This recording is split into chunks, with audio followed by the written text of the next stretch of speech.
four kind of main aspects to how we would implement it.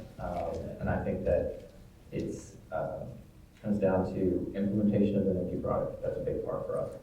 Like Adam said, we don't take on a site that either it's not in the budget to replace the doors or the doors aren't already able to be retrofitted. We're doing a lot of development these days, so just ordering Janus doors from the very beginning, obviously.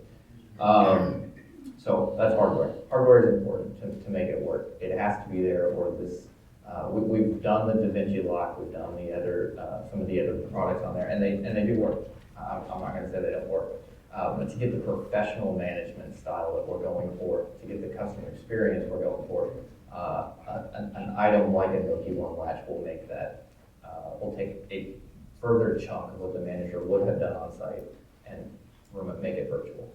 The second piece of software. Software is a really big piece, and like I said, we spent 2 years on our first facility before we even built a second one, just testing every technology, every software.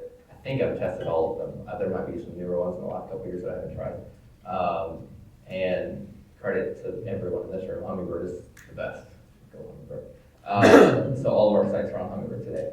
But I think that the software implementation is going to be key to making sure that it works. And then you need facility management. It's not manless. You've got to have someone there. You need regular people there that are local, that are on site for cleanup, unit cleanouts, one-off maintenance measures. And then you need your professional remote managers to do deep dive audits into the data on the facility, the locks themselves, how the facility is running on a much higher level from an operator's perspective. And so my guys are on a schedule and they go out to every site periodically. And those are my guys in my office. So if you call our facility today, you're getting one of 3 people every time, regardless of which one, whether you're up in a tiny town in Moberly, Missouri, or in Brownsville, Texas. Those are 25 hours away from each other. You should get the same person. And to what you said, one manager across 3 sites is actually a better customer experience. And here's why.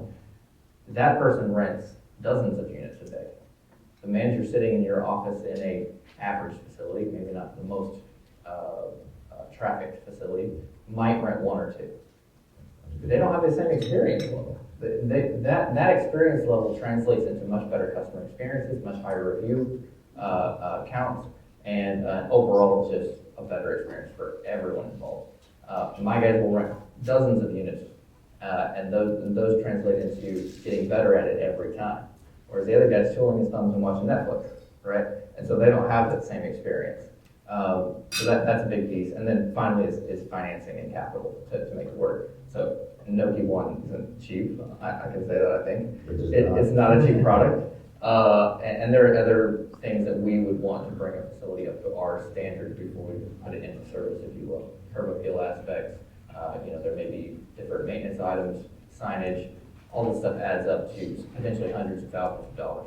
And so we've been trying to offer either financing or capital to overcome that piece because not everybody has that cash sitting around.